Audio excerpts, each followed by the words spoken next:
I'm extremely honored and privileged to have with me Mr. Mahesh Patel, Executive Chairman, ETG Group.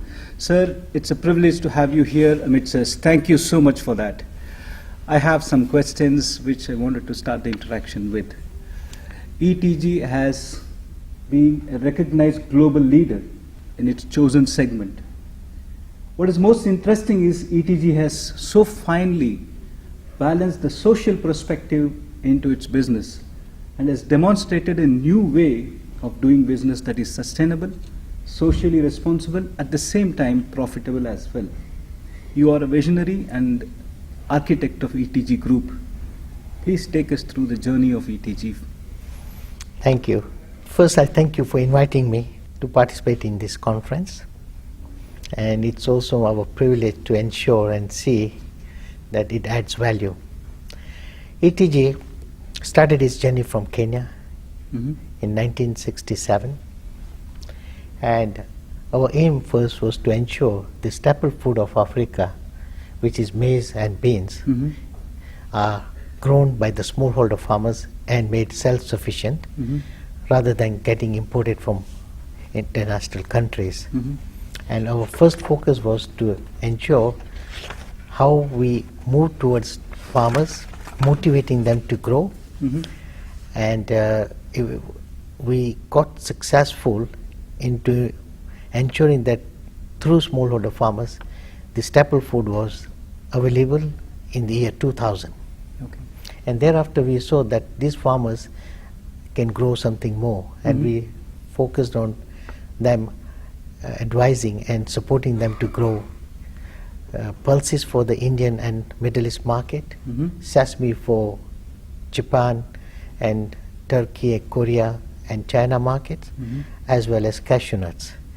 And these were the objectives of us, to ensure that how we can empower them, create a value chain.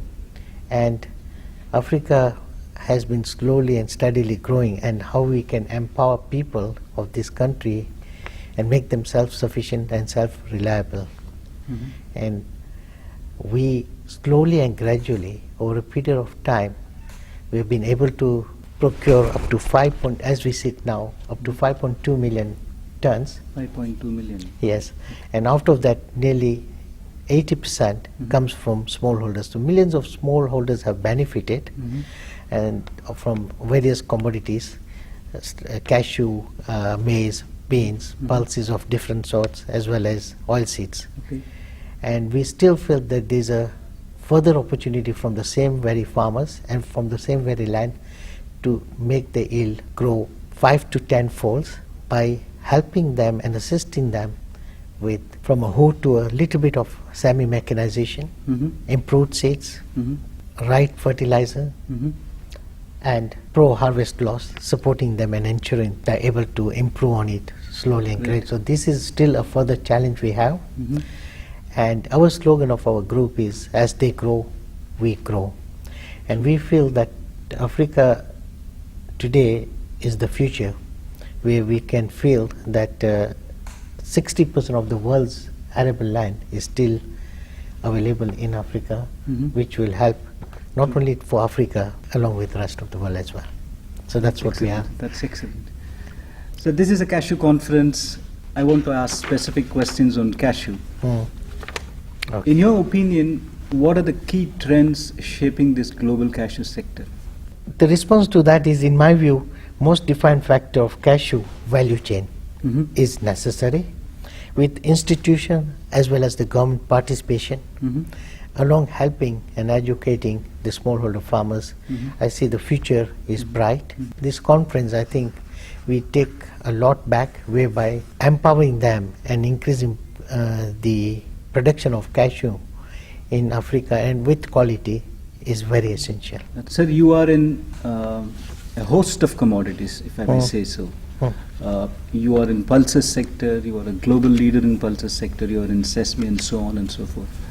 Having seen so many sectors, what do you feel like cashew sector can learn from the other sectors? We feel that if we look at the current scenario, the production of cashew nuts in Africa is growing day by day. And we look at the problems in Asian countries where mainly Vietnam and India producing, where we see that in time to come, production of these cashew nuts will sort of go downward trend due to the agriculture land issues and constraint, and that can be compensation probably into Africa, where if we support them, the shortfall can be improved through Africa and can further has the opportunity to grow into Africa. So we would like to see two-way trade where even people from India should focus coming into Africa, even on the cashew business as well. That's very right. That's very right. So now I come to a very specific topic which you have integrated into your business model: empowerment of women. Yep. I hear a lot of very, very positive and encouraging story that your cashew factories have really and truly empowered women. Is it a conscious process, and what was the journey like? What was the thought process behind it, and how you implemented it? Where cashews are actually grown in the rural areas, we saw that there was quite unemployment, and the government used to ensure that how can we find solutions to make this, to create employment in rural areas. And we thought the only solution is by processing in the rural areas where these women are ideal.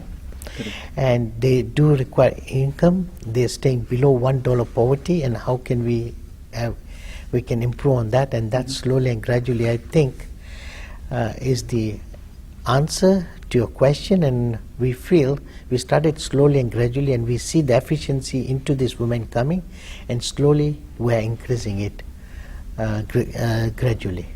And I see that that will really help upbringing of people in the rural areas, and also poverty alleviation.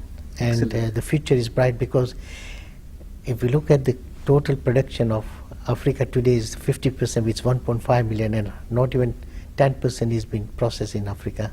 So I think there's a lot of room and opportunities for women to grow into Africa. So you are you're taking the leadership in that one. I'm very happy to learn about that one. Thank you very much. The last question which I want to ask you is that we have a large gathering of over 500 people here. What's your message for the cashew participants gathered here?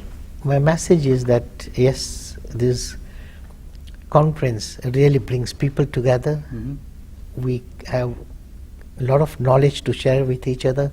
We all have certain shortfalls, which I think through this conference we are able to understand and improve on it.